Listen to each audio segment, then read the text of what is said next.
plusieurs problèmes hémorragiques que par la suite, on a pu savoir que c'était l'hémophilie. Mais ce qui a rendu la maladie célèbre, ce n'est pas son fils, mais c'est plutôt ses filles, puisqu'on l'a appelée royale parce que ses filles, c'était des conductrices, comme nous allons voir tout à l'heure. Et les filles, à l'accoutumée des familles royales, ils se mariaient avec d'autres princes de d'autres royaumes. Le plus célèbre d'entre eux, c'est la Béatrice qui s'est mariée avec le tsar de la Russie. Ils ont eu un fils qui s'appelait Alexis, et c'est le fameux Alexis qui... Alors là, je ne vous demande pas de votre hémophile. Et il avait des problèmes hémorragiques et il avait vraiment plusieurs problèmes hémorragiques que par la suite, on a pu savoir que c'était l'hémophilie. Mais hémophile. Et il avait des problèmes hémorragiques et il avait vraiment plusieurs problèmes hémorragiques que par la suite, on a pu savoir que c'était l'hémophilie. Mais ce qui a rendu la maladie célèbre, ce n'est pas son fils, mais c'est plutôt ses filles, puisqu'on l'a appelée royale parce que ses filles, c'était des conductrices, comme nous allons voir tout à l'heure. Et les filles, à l'accoutumée des familles royales, ils se mariaient avec d'autres princes de d'autres royaumes. Le plus célèbre d'entre eux, c'est la Béatrice qui s'est mariée avec le tsar de la Russie. Ils ont eu un fils qui s'appelait Alexis, et c'est le fameux Alexis qui a rendu la maladie encore plus célèbre, parce qu'il était hémophile. Et à l'époque, on ne savait pas ce que c'était, il faisait des douleurs articulaires, et le moine, qui était très proche de la famille royale, il faisait de l'hypnose afin de pouvoir le traiter, le soulager. Mais les historiens ils disent que la maladie du petit Alexis, elle avait contribué à la grande révolution de la Russie. Pourquoi? Parce que le moine, il profitait de ses relations avec la famille royale contre ses propres, ou la vis-à-vis ses propres, bien évidemment, intérêts. Donc, le petit Alexis, malheureusement, il n'est pas décédé par sa maladie, mais il a été assassiné lors de la Révolution. Ce n'est qu'en 2009, donc vous voyez, qu'on a retrouvé toute la famille enterrée. Grâce à la génétique, on a pu découvrir que le petit Alexis, il avait l'hémophilie B dans sa forme sévère. Et c'est ainsi qu'on a remonté un petit peu l'arbre généalogique. Ça veut dire que la reine Victoria, en fin de compte, était porteuse de gène de l'hémophilie B dans sa forme sévère. Donc, l'hémophilie, c'est quoi? En fait, c'est une maladie hémorragique rare, mais qui reste la plus fréquente déficit congénital du point de vue hémorragique. Elle est liée à un déficit en facteur de la coagulation. Alors, soit le facteur 8 qu'on appelle l'hémophilie A, qui est très fréquente, 85%, soit bien évidemment, c'est le déficit en facteur 9 de la coagulation. Et c'est ainsi qu'on parle de l'hémophilie B qui représente généralement 15%. Alors, c'est le plus grave des déficits congénitaux, vu bien évidemment qu'il est responsable de syndrome hémorragique. Et c'est une maladie héréditaire qui est liée à l'X, c'est-à-dire que le gène qui est responsable de cette maladie, il est porté par le chromosome X. Et dans ce cas-là, seuls les garçons, puisqu'ils sont porteurs d'un seul chromosome X, ils vont être malades. Donc, c'est une maladie des garçons et ce n'est pas une maladie des filles. C'est exceptionnel, vraiment, je vous dis, c'est très, très exceptionnel. Moi, personnellement, dans ma pratique maintenant, je n'ai jamais vu d'hémophilie chez la femme. Et on peut avoir exceptionnellement des femmes conductrices avec un profil hémorragique. Donc, du point de vue fréquence, l'hémophilie A, elle est très fréquente par rapport à l'hémophilie B. 1 pour 5 000 garçons, 50 000 garçons et 1 pour 30 000 garçons pour, bien évidemment, l'hémophilie B. Donc, ce qu'il faut retenir, c'est que l'hémophilie A, elle représente les 85%. L'hémophilie A, elle est très fréquente du point de vue fréquence et du point de vue prévalence et c'est une maladie hémorragique. Alors, c'est quoi les facteurs 8 et les facteurs 9? C'est tout simplement les facteurs de la coagulation. Alors, ce sont des protéines qui interviennent dans la cascade de la coagulation. Vous savez très bien que l'hémostase, c'est l'ensemble des phénomènes qui permettent de maintenir le sang à l'état fluide, mais c'est également ce qui permet d'éviter l'hémorragie, donc grâce au phénomène de coagulation, et ça intervient également dans la cicatrisation. Donc, dans ce phénomène d'hémostase, ce qui nous intéresse essentiellement, c'est la coagulation. Vous savez que l'hémostase, il comprend l'hémostase primaire, la coagulation à la fibrinolyse. Donc, la coagulation, c'est elle qui nous intéresse. Et cette coagulation, elle correspond à l'ensemble des réactions enzymatiques sous forme d'une cascade de réactions enzymatiques qui aboutit à la transformation du fibrinogène, qui est une protéine soluble dans le sang, en un réseau de fibrines insolubles. D'accord? Donc, c'est une cascade qui commence par le facteur 12, qui sera activé par le contact, qui va activer le facteur 11, le 11 qui va activer le facteur 9, le 9 qui va activer le 10 qui va activer le 2 en présence du 8, et ainsi de suite jusqu'à transformation des fibrinogènes qui, normalement circulant dans le plasma, en un réseau de fibrines insolubles, donc pour arrêter le saignement au niveau de la brèche vasculaire. Alors, chez l'hémophile, qu'est-ce qui se passe? Cette cascade de coagulation, que ce soit l'hémophile A ou bien l'hémophile B, cette cascade de coagulation, elle est interrompue par l'absence du facteur 8 ou l'absence du facteur 9. Alors, le facteur 8, c'est un cofacteur de la coagulation. Donc, ce n'est pas un facteur de la coagulation. Son action de la coagulation, c'est une coenzyme. Ça veut dire quoi une coenzyme? C'est-à-dire qu'il va catalyser une réaction enzymatique au préalable. C'est essentiellement l'action du facteur 10, d'accord, sur le 2. Et le 9, c'est un facteur de la coagulation. Donc finalement, ce qui se passe, c'est comme si vous avez des escaliers, d'accord, c'est la cascade de coagulation, et à un moment donné, il y a le vide.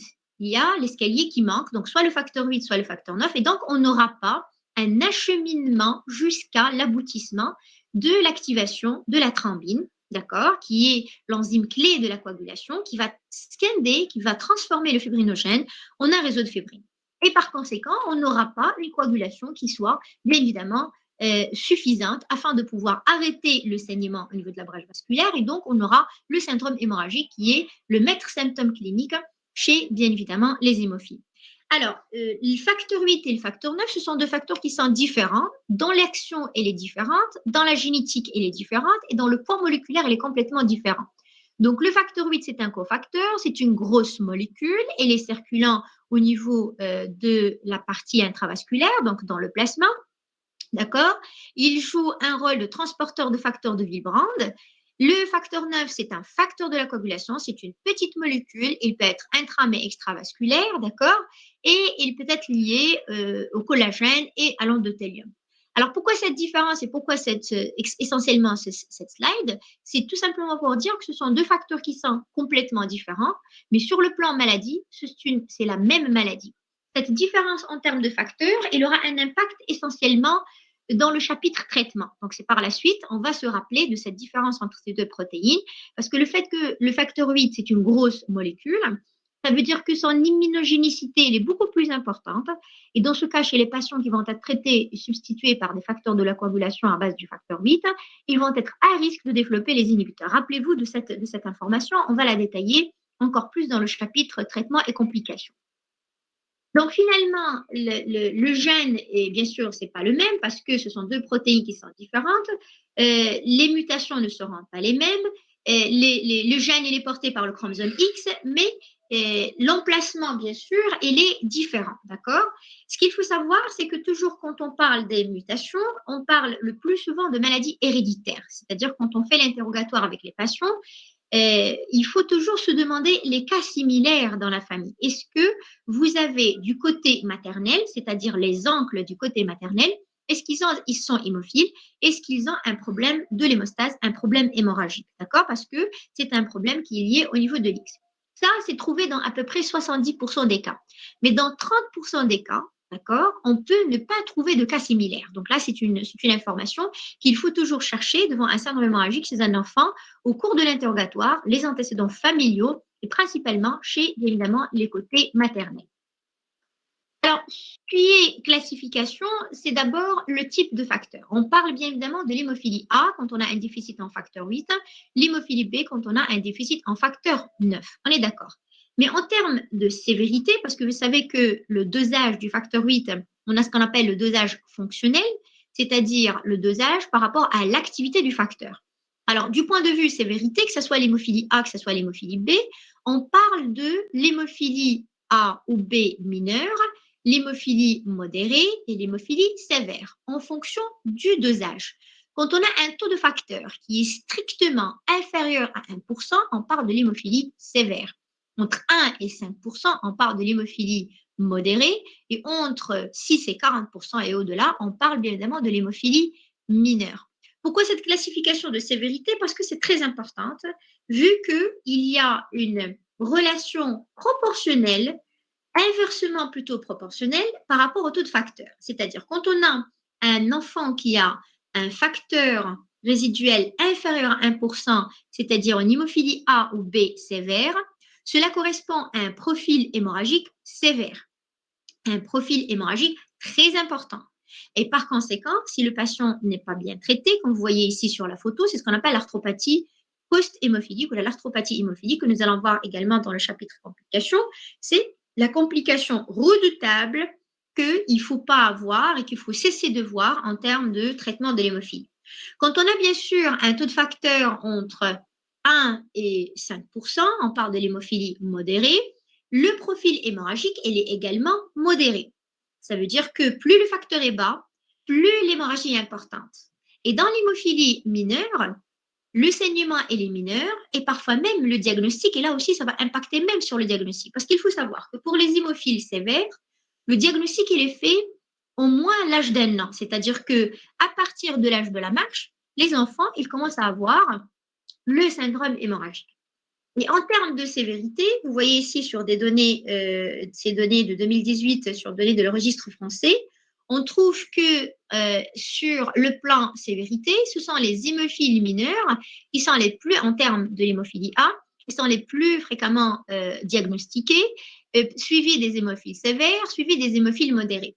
Alors là, je ne vous demande pas de retenir cette classification. Pourquoi? Parce que ça dépend de beaucoup de choses. Nous, quand on avait fait l'étude au Maroc, dans un centre de référence d'hémophilie dans la région de Marrakech, on s'est rendu compte qu'on n'a pas vraiment le taux d'hémophilie mineure, c'était vraiment très très bas. Je ne sais pas si j'ai mis les slides ici. Non, donc je n'ai pas mis les slides. En tout cas, pour notre étude, on n'a pas trouvé qu'il y avait beaucoup plus d'hémophilie sévère, un peu moins d'hémophilie modérée et pratiquement de rares cas d'hémophilie mineure. Pourquoi? Parce que tout simplement, dans notre contexte, les hémophiles, bien sûr, on n'a pas, nous sommes un pays en voie de développement, l'accès de soins est plus ou moins difficile, c'est-à-dire que les malades, ils vont pas à l'hôpital pour le diagnostic, et les hémophiles sévères, ils viennent à l'hôpital parce que c'est des hémophiles sévères, d'accord? Les hémophiles mineurs, on ne fait pas de diagnostic systématique, on ne fait pas de, c'est-à-dire dans la famille, dans l'entourage, et par conséquent, on n'a pas beaucoup d'hémophiles mineurs. C'est la raison pour laquelle je ne vous demande pas de retenir cette classification, mais par contre, je vous demande de retenir que l'hémophilie A, elle est beaucoup plus fréquente parce que ça, c'est à l'échelle mondiale. Même chez nous, on a trouvé qu'il y a prédominance de l'hémophilie A par rapport à l'hémophilie B et que vraiment, en termes de sévérité, là, ça change en fonction de l'accès aux soins, en fonction du diagnostic. Et par conséquent, les circonstances de découverte, en fonction de la sévérité, ils vont changer. Mais de façon générale, nous avons 45%, c'est des manifestations hémorragiques, nous allons voir quel type. 35%, c'est quand on a des antécédents familiaux, c'est-à-dire que quand je fais le diagnostic d'une hémophilie au A ou B, automatiquement, il faut faire les cas similaires dans la famille. Donc, ça fait partie de l'enquête familiale. Et donc, ce sont ces 35% des cas qui sont diagnostiqués au moment de l'enquête familiale. Et bien sûr, 16% uniquement qui sont de diagnostic de façon fortuite lors d'un bilan préopératoire. Et cela correspond généralement aux hémophiles mineurs. Alors, quelles sont ces manifestations hémorragiques auxquelles qu'on peut rencontrer dans le cadre de l'hémophilie? Alors, c'est tout simplement soit des hémorragies extériorisées, se forment d'hémarthrose, d'hématomes ou d'hémorragie intracérébrale, dont le pronostic est vraiment très, très limité, soit ce sont des hémorragies externes des muqueuses, notamment les hématuries et l'hémorragie digestive, qui engagent le pronostic fonctionnel et ou, bien évidemment, vital. Alors, qu'est-ce que c'est que les hémarthroses? C'est tout simplement un saignement intra-articulaire et c'est le maître symptôme de l'hémophilie. Il est retrouvé dans 60 à 75% des cas chez les hémophiles, essentiellement les hémophiles sévères. Cliniquement, ça se manifeste par une douleur au niveau de l'articulation. C'est des articulations qui sont chaudes, qui sont tuméfiées, avec une impotence fonctionnelle. Donc, rappelez-vous, vous êtes de garde aux urgences, vous êtes à la consultation, vous recevez un enfant avec une grosse articulation chaude, douloureuse, sans notion de traumatisme. Donc là aussi, c'est très important. Et sans fièvre, parce qu'il faut faire attention au diagnostic différentiel chez l'enfant par rapport, par exemple, à une arthrite, à une ostéomyélite, à une fracture, avec une arthrite septique post-traumatique, et ainsi de suite. Donc, toujours, moi, je vous donne le tableau typique en ce qui concerne un syndrome hémorragique à partir duquel il faut penser à l'hémophilie. C'est un enfant, pour les hémophiles sévères, le plus souvent, c'est à partir d'un an. D'accord? Pourquoi à partir d'un an? Parce que c'est à partir de l'âge de la marche. Avant l'âge de la marche, les hémophiles sévères, ils sont tout le temps protégés par leurs parents. Donc, ils ne marchent pas. Et par conséquent, l'hémostase, elle est défectueuse, certes, mais elle est assurée. Donc, on n'a pas vraiment, il n'y a pas la pression. Quand l'enfant, il commence à marcher, il commence à avoir une pression au niveau des genoux. Et donc, c'est à ce moment-là que ça commence les problèmes. Puisque les articulations les plus touchées en ce qui concerne les hémarthros, ce sont genoux, coude, cheville, dans cet ordre. L'articulation la plus touchée, c'est le genou, suivi par le coude, suivi bien évidemment par la cheville, parce que le genou, il porte tout le corps, le coude, c'est le membre supérieur, et la cheville, elle porte le pied. Donc, c'est avec la marche qu'on va commencer à avoir des saignements intra-articulaires. Et ce qui est bien évidemment typique, donc c'est une grosse articulation sans notion de traumatisme. Parfois, il peut y avoir un traumatisme mineur, parfois un traumatisme important, d'accord? Mais ce qu'il faut savoir, c'est qu'il est chaude, douloureuse, avec impotence fonctionnelle et l'enfant, il est apéritique.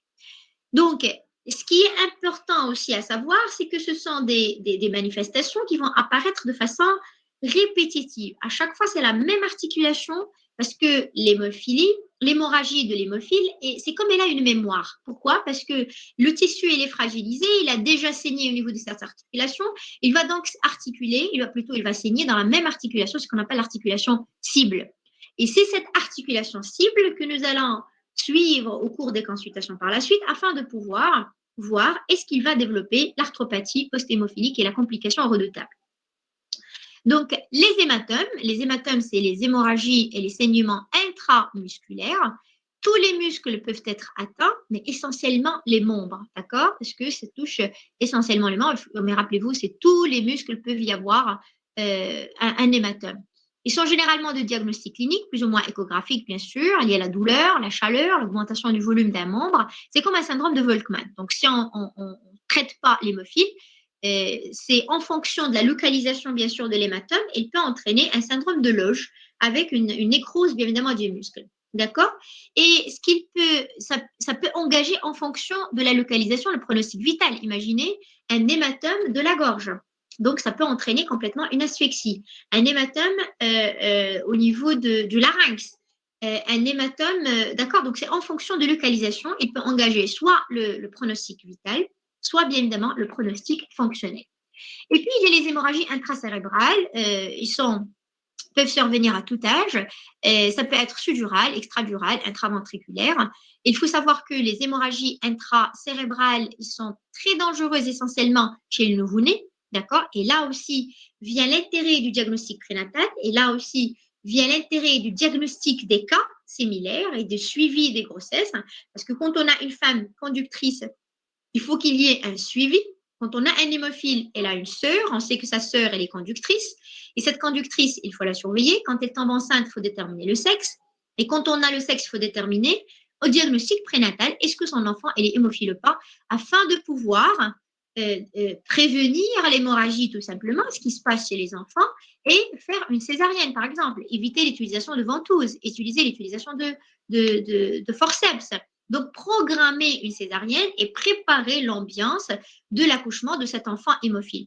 À l'étranger, ils commencent même à faire ce qu'on appelle la prévention primaire chez ces enfants, plutôt c'est chez nouveau-nés hémophiles, dès H1, H2, H3 de vie. Donc, les choses commencent à bien évoluer en termes de traitement et de prise en charge. On va détailler ce chapitre-là la prochaine fois. Donc, pour les symptômes, c'est le syndrome hémorragique.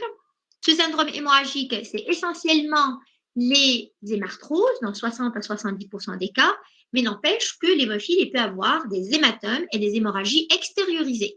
L'hématurie, gingivorragie, rectorragie, d'accord? Donc tout ceci, donc tout syndrome hémorragique, il peut se présenter. Ça peut être de circonstances fortuitement, un hémophile mineur le plus souvent. Donc fortuitement, c'est devant un bilan préopératoire. On sait que le bilan d'hémostase fait partie du bilan préopératoire. Et ce bilan d'hémostase, il comprend un TP-TCA fibrinogène. Alors, quand on a un TCA qui est allongé, nous allons voir par la suite l'interprétation du bilan. Donc là, et on cherche les investigations, on va tomber sur l'hémophilie, mais dans ce cas-là, il va être mineur.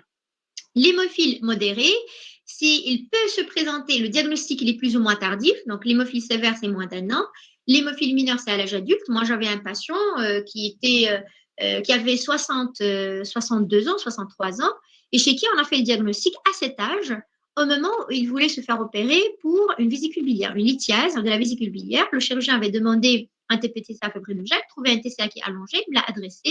J'ai fait les investigations, j'ai trouvé une hémophilie B mineure plutôt. Donc, c'était une hémophilie B mineure. Vous voyez? Donc, les hémophiles les hémophiles A ou B, les formes sévères, ils sont de diagnostic précoce, avant l'âge d'1 an, parce que ça commence les manifestations cliniques. Les hémophiles modérés, c'est pendant la petite ou la moyenne enfance, vers même l'adolescence, ils font des hémarthroses quand même, alors que l'hémophile mineur, le diagnostic, il est tardif. Alors, sur le plan hérédité, donc on sait que c'est une maladie à transmission récessive liée à l'X. Donc, quand on a un papa hémophile, il va donc donner le chromosome X à ses filles. Et dans ce cas-là, il aura des filles qui sont conductrices. Et ces filles conductrices, elle va donner à 1 sur 5, à 1 sur 4, le chromosome X à un garçon. Donc, 25%, ses petits-fils, ils seront bien évidemment hémophiles. D'accord? Donc, ces filles, les garçons d'un hémophile, ils seront sains parce que leur maman, elle est non conductrice, elle est saine. Mais si par malchance, lui, il est hémophile et elle est conductrice, alors là, ça pose un problème. Donc, on aura des femmes qui sont conductrices, des filles, pardon, qui sont conductrices et les garçons qui seront hémophiles. D'accord? Donc, et là, ça, on le voit dans notre contexte parce qu'on a les mariages consanguins. Nous avons toute une région au Maroc, d'accord, où on a dans un petit village plein d'hémophiles parce que tout simplement, on a les mariages consanguins. Donc, le papa hémophile qui se marie avec sa cousine qui est conductrice, donc il aura des garçons qui sont hémophiles et des filles qui sont conductrices, donc il aura des petits-fils qui sont des hémophiles. D'accord? Alors, le cas où nous avons la femme qui est conductrice, à ce moment-là, donc elle aura un garçon sur 5 qui sera potentiellement hémophile et bien évidemment, elle aura des filles, 1 sur 5 qui sera, 1 sur 4, pardon, 25%, qui sera conductrice. D'accord? Donc là, c'est très important de comprendre cette notion de transmission de l'hémophilie dans la mesure où on veut faire l'enquête familiale afin de pouvoir faire, bien évidemment, le diagnostic de l'entourage. Donc, quand on parle de l'hémophilie, on parle de la coagulation. Et quand on parle de la coagulation, on parle du bilan d'hémostase qui comprend, comme j'ai dit tout à l'heure, le TP, c'est le taux de prothrombine, le TCA qui est le taux de céphaline activateur et le fibrinogène. Alors, le paramètre qui nous permet d'avoir une idée sur un problème de la coagulation par rapport à l'hémophilie, c'est le TCA. Donc, un TCA qui est allongé, mais là, j'ouvre une petite parenthèse.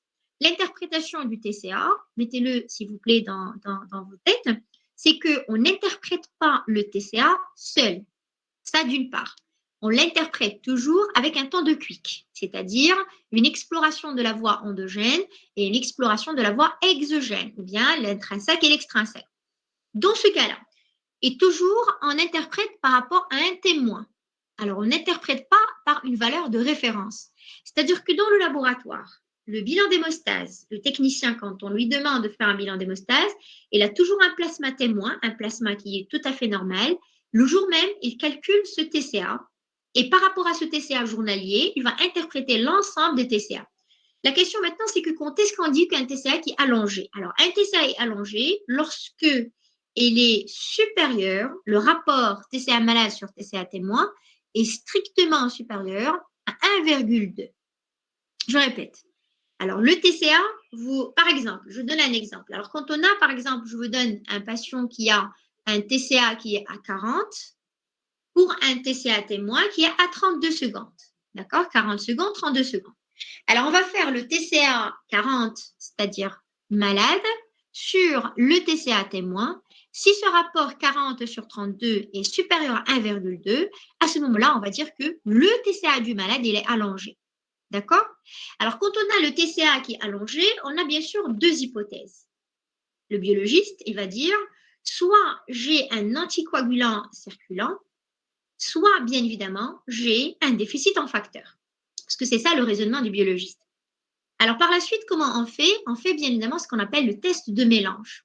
Alors, on va prendre volume égal, le plasma du malade avec le plasma témoin, on va les mélanger et on va calculer le TCA du mélange. Alors, si le TCA du mélange redevient normal, cela suppose que j'ai ramené quelque chose qui n'existait pas dans le plasma du malade. Ça veut dire que j'ai un déficit en facteur.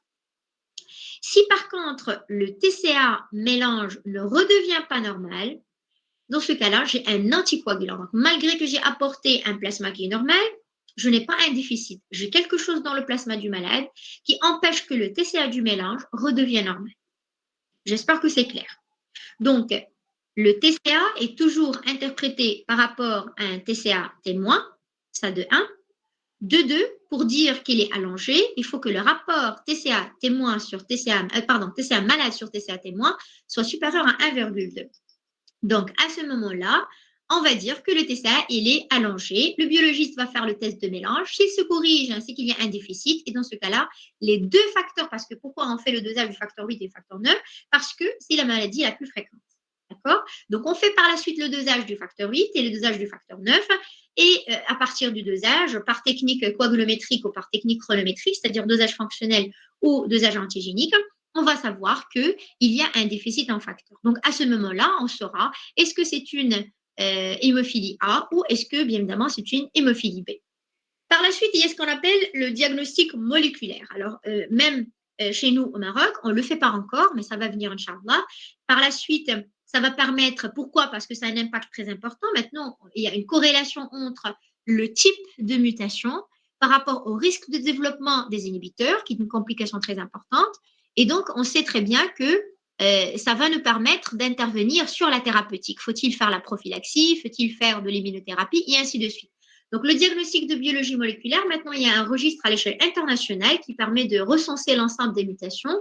Ce qu'il faut savoir, c'est qu'il y a beaucoup de mutations dans l'hémophilie A et on sait maintenant pourquoi, parce que vraiment, on a un territoire antigénique qui est très important. C'est une grosse molécule, donc le gène, il est aussi plus important et donc on aura beaucoup d'anomalies moléculaires. D'accord? Et puis pour l'hémophilie B, on a peu d'anomalies, peu de mutations, peu d'anomalies cytogénétiques, en fait, c'est moléculaires, hein, d'accord, qui permettent d'expliquer justement, soit c'est des délétions, soit des inversions, soit que, d'accord, donc là, il y a vraiment des insertions, donc il y a vraiment plusieurs types de mutations et d'anomalies moléculaires, que ce soit au niveau de l'hémophilie A, que ce soit au niveau de l'hémophilie B. Le diagnostic prénatal, c'est très important, essentiellement pour les conductrices. Alors, quand on a un hémophile, d'accord, sévère, il faut chercher les conductrices dans la famille. Et là, c'est grâce, bien évidemment, à la biologie moléculaire. Alors, ces conductrices, on sait que il risque d'avoir, bien évidemment, comme j'ai dit tout à l'heure, donc il faut déterminer le sexe du fœtus. Et quand on sait que c'est un garçon, il y a bien évidemment deux éventualités, parce qu'il y a la possibilité d'avoir une ITG, une interruption thérapeutique de grossesse, mais je pense que maintenant, l'hémophilie n'est plus une maladie mortelle, c'est une maladie qui coûte cher, c'est une maladie invalidante, aussi bien pour le malade que pour la société. Nous allons voir ça dans le chapitre complications, parce que c'est un lourd fardeau socio-économique. Et grâce au développement maintenant des techniques, que ce soit pour le traitement, que ce soit pour essentiellement les modalités thérapeutiques sous forme de prophylaxie, donc je pense au jour d'aujourd'hui, on ne peut pas dire que l'hémophilie, c'est parmi les maladies pour lesquelles il faut faire une ITG. Donc le malade, c'est vrai que c'est très lourd, mais il y a des programmes, il y a vraiment de la thérapeutique, il y a de l'espoir, il y a de la thérapie génique aussi en ce qui concerne la prise en charge. Donc l'essentiel, c'est de faire le diagnostic prénatal, rappelez-vous des photos de tout à l'heure, afin de pouvoir éviter les hémorragies intracérébrales, de mort fœtale de mort fœtale au troisième trimestre, la mort in utero, suite une hémorragie, ou bien au moment même de l'accouchement. Donc, on fait le diagnostic de la conductrice chez un frère sévère, donc on fait le diagnostic des sœurs. Au moment de la grossesse, on détermine le sexe. Par la suite, vers 11-12 semaines d'aménorrhée, on détermine bien évidemment le sexe et on peut faire même le diagnostic prénatal par biologie moléculaire. D'accord? Donc là, on sait que, est-ce que c'est un hémophile? Et on peut déterminer justement la sévérité de l'hémophilie. Pas forcément est-ce que c'est un hémophile ou pas, mais de déterminer la sévérité essentiellement pour avoir une maternité du niveau 2, du niveau 3, un accouchement par voie basse qui peut être, mais avec sans manœuvre traumatique, pas de forceps, pas de ventouse. Et donc, on peut faire bien évidemment une surveillance et prévenir toutes les complications. Alors, devant tout TCA allongé, faut-il penser à l'hémophilie automatiquement? Est-ce que c'est le seul diagnostic auquel il faut penser? Oui et non. Alors, les diagnostics différentiels pour l'hémophilie A devant un TCA allongé, c'est la maladie de Willebrand. Rappelez-vous tout à l'heure, je vous ai dit que le facteur 8, c'est un cofacteur dont le rôle essentiel, c'est la coagulation, mais également, il transporte le facteur devant Willebrand. C'est quoi le facteur devant Willebrand? C'est également une protéine, une grosse molécule qui intervient dans l'hémostase primaire. D'accord? C'est ce qui permet l'agrégation plaquettaire. Et la maladie de Willebrand, elle a été découverte par Monsieur Willebrand et c'est une maladie dont le déficit congénital est essentiellement héréditaire, mais elle peut survenir aussi bien chez les garçons que chez les filles. Donc déjà, quand on a un TCA allongé chez une femme, on va dire, ah, tiens, ce n'est pas l'hémophilie. Attention, il faut éliminer la maladie de Willebrand. Et donc, les manifestations hémorragiques ne sont pas les mêmes que l'hémophilie parce que là, on touche l'hémostase primaire et le facteur 8, on touche la coagulation. Donc là, l'hémostase primaire, c'est les saignements cutanémuqueux, c'est les purpura, les gingivorragies. Sauf que la maladie de Willebrand type 3, qui est caractérisée par un déficit total en facteur de Willebrand, et dans ce cas-là, le facteur de Willebrand, il transporte le facteur 8, d'accord? Et le facteur 8, il est très fragile. C'est comme son taxi. Si le facteur de Willebrand n'est pas là, le facteur 8, il sera dégradé. Donc, on va avoir un pseudo-déficit en facteur 8. C'est-à-dire, quand vous allez faire le dosage, vous allez trouver que c'est normal.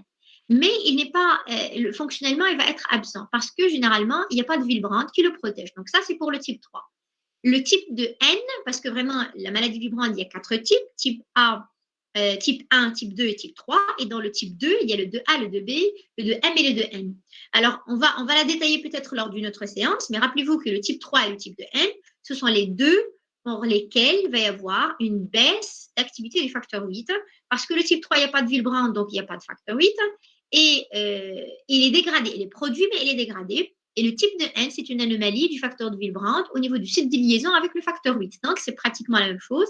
Et donc, on va avoir un TCA qui est allongé. Les paramètres qui vont permettre de faire la différence avec l'hémophilie, c'est qu'elle peut survenir chez la femme.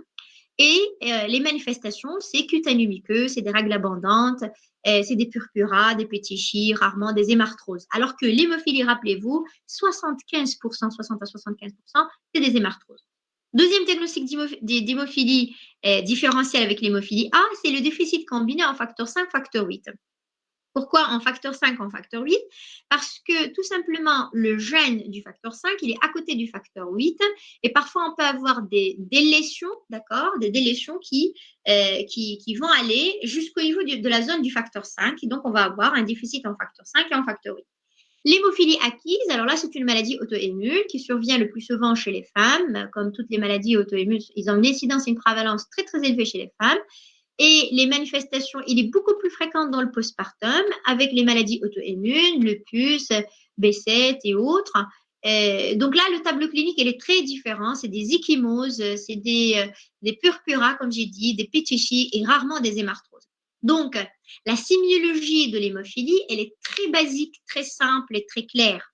Des hémarthroses au niveau des articulations, ce sont des garçons, c'est des saignements intra-articulaires qui sont répétés pratiquement dans la même articulation, d'accord? Quand ça survient à moins d'un an, attention, il faut chercher dans l'entourage, les cas similaires essentiellement du côté maternel. Quand un petit peu vers la petite enfance, on est devant l'hémophilie modérée, là aussi, c'est toujours les articulations, ça ne change pas. Et les mineurs, c'est le TCA qui est allongé. Alors, l'hémophilie B, avec l'hémophilie B, on peut avoir la carence en vitamine K, sauf que la carence en vitamine K, ça va entraîner un déficit en facteur PPSB. Donc là, c'est la voie commune. Dans ce cas-là, on va avoir un TQ qui est allongé, un TCA qui est allongé. Donc, c'est toujours, on interprète le TCA par rapport à son témoin et également en association avec TQ pour qu'on puisse avoir une orientation diagnostique par rapport aux facteurs de la coagulation. L'insuffisance hépatocellulaire, la même chose, puisque les facteurs de la coagulation, ils sont majoritairement des protéines, donc majoritairement produits par le foie. Quand on est devant une insuffisance hépatocellulaire avec un TP qui bat, eh bien, vous allez avoir un TQ qui est allongé, un TCA qui est allongé ou une situation de CIVD. Donc vraiment, il faut rester clinicien, il faut rester sémiologique, hein, d'accord? Il faut rester uniciste par rapport au tableau. Moi, personnellement, c'est-à-dire la seule situation où je me retrouve avec des difficultés de diagnostic différentiel, c'est surtout avec la maladie de Willebrand. Dans les formes sévères, il faut impérativement faire le dosage du facteur de Willebrand afin de pouvoir, parce que ça nous est arrivé, il faut savoir que la maladie de Willebrand, elle est beaucoup plus fréquente que l'hémophilie. Et quand on a commencé à faire le diagnostic de la maladie de Willebrand, on a redressé le diagnostic de pas mal d'hémophilie A mineure et même d'hémophilie sévère en maladie de Willebrand. D'accord? Donc, rappelez-vous, c'est le principal diagnostic différentiel. Donc, finalement, pour la démarche, donc déjà, on a fait le résumé avant d'avoir slide. Donc, des manifestations hémorragiques, est-ce qu'on en a ou on n'en a pas? Les antécédents familiaux, il faut aller chercher. Et quand on a la découverte fortuite devant un TCA qui est allongé, Il faut éliminer les diagnostics différentiels, essentiellement la maladie de Willebrand, la carence en vitamine B, l'insuffisance hépatocellulaire, ou une hémophilie à acquise. Mais déjà, je pense que dans la pratique, les diagnostics différentiels, c'est avec le tableau. Donc, il y a toujours les éléments pour et les éléments contre. Quand vous avez une femme avec un TCA qui est allongé, on ne parle pas d'hémophilie. D'accord? C'est soit l'hémophilie acquise, oui, c'est la maladie auto-immune, soit bien évidemment la maladie de Willebrand. Donc, on fait le dosage systématique du facteur 8, facteur 9, biologie moléculaire, il faut faire le diagnostic des conductrices. Donc voilà, nous avons bien sûr acheminé avec un cas clinique afin de pouvoir garder ces éléments dans la tête pour qu'on puisse bien évidemment concrétiser ce qu'on vient de voir. Donc, imaginez-vous que vous êtes de garde, vous recevez un garçon de 13 mois qui a présenté une chute de sa hauteur la veille à 18 heures.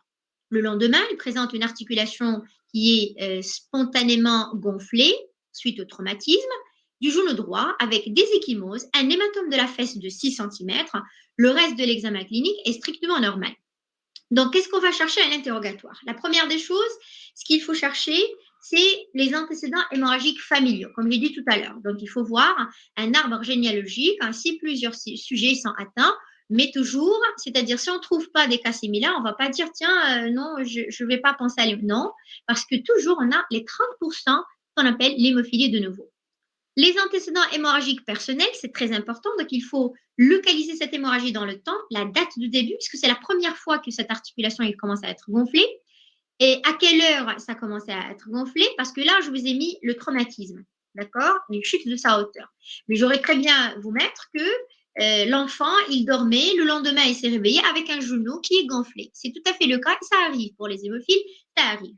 Donc, le type de saignement, est-ce que c'est un saignement qui est cutané? Est-ce que c'est un purpura? Est-ce que des pétichis? Est-ce que c'est une hémorragie muqueuse, viscérale ou articulaire? Le caractère spontané ou provoqué, on vient de le dire. La notion de prise médicamenteuse, très important.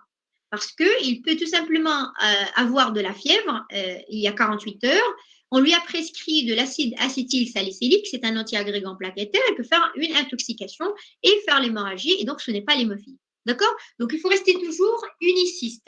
Devant un syndrome hémorragique, avoir les antécédents familiaux, localiser dans le temps et dans l'espace cette hémorragie, et est-ce qu'il est cutané ou muqueuse? C'est très important, ou intra-articulaire ou intramusculaire, parce que ça va nous faire la différence entre l'hémostase primaire et bien évidemment la coagulation. L'examen clinique, qu'est-ce qu'on va chercher? Il faut chercher l'état de conscience. Alors, pour notre patient, c'était un patient conscient. Il n'y avait pas d'estime de choc, il n'y avait pas de dyspnée, mais il avait mal, donc il pleurait tout le temps. Il avait un hématome de la cuisse de 6 cm de diamètre, d'accord, avec des ecchymoses, 3 sur la cuisse, 1 sur le bras, 2 dans le dos. L'augmentation du diamètre du genou, donc il faut avoir un ruban-mètre pour mesurer le pourtour du genou, avec une impotence fonctionnelle. Donc, à l'examen clinique, qu'est-ce qu'on cherche? Il faut le bilan de retentissement et le bilan d'extension. Quand on a un syndrome hémorragique, un saignement, la première des choses, c'est les urgences vitales.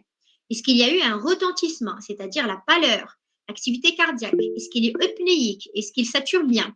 Il faut chercher les localisations vitales, l'hémorragie cérébrale, au niveau rénal, l'hématome de la langue, de la bouche, le plancher buccal, périlaryngé, et ainsi de suite. Donc, les obstacles qui peuvent, du carrefour aérodigestif, entraîner les troubles de déglutition et entraîner l'asphyxie et la mort. Donc, éliminer l'urgence. Syndrome hémorragique, éliminer l'urgence.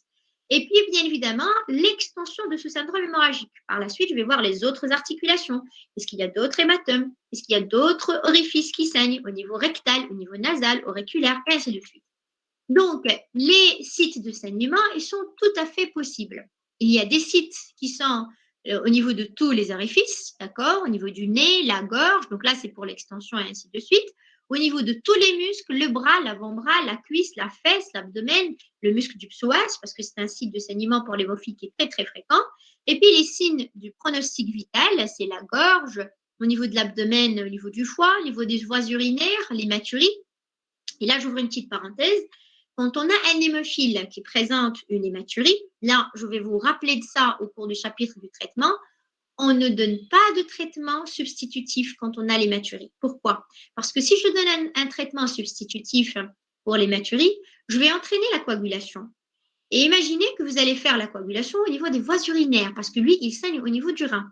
Et donc, vous allez obstruer les voies urinaires parce que vous allez thromboser et donc vous allez tuer son rein. D'accord? Donc, là, rappelez-vous, s'il vous plaît, que quand on a l'hématurie, il faut la respecter chez l'hémophile. Il faut juste hydrater. Il faut hydrater, éclaircir pendant 2-3 jours. Ça devient clair. Et par la suite, on va donner le facteur de coagulation. D'accord? Donc là, il faut voir s'il y a une obstruction au niveau des voies respiratoires, la saturation, si elle est bonne, et ainsi de suite.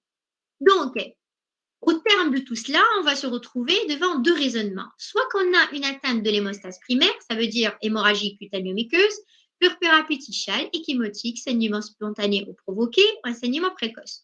Soit nous sommes devant un problème de la coagulation. Donc là, je vous ai donné le raisonnement clinique devant un syndrome hémorragique, pas forcément l'hémophile. Soit que je suis devant un problème de l'hémostase primaire, soit je suis devant un problème de la coagulation.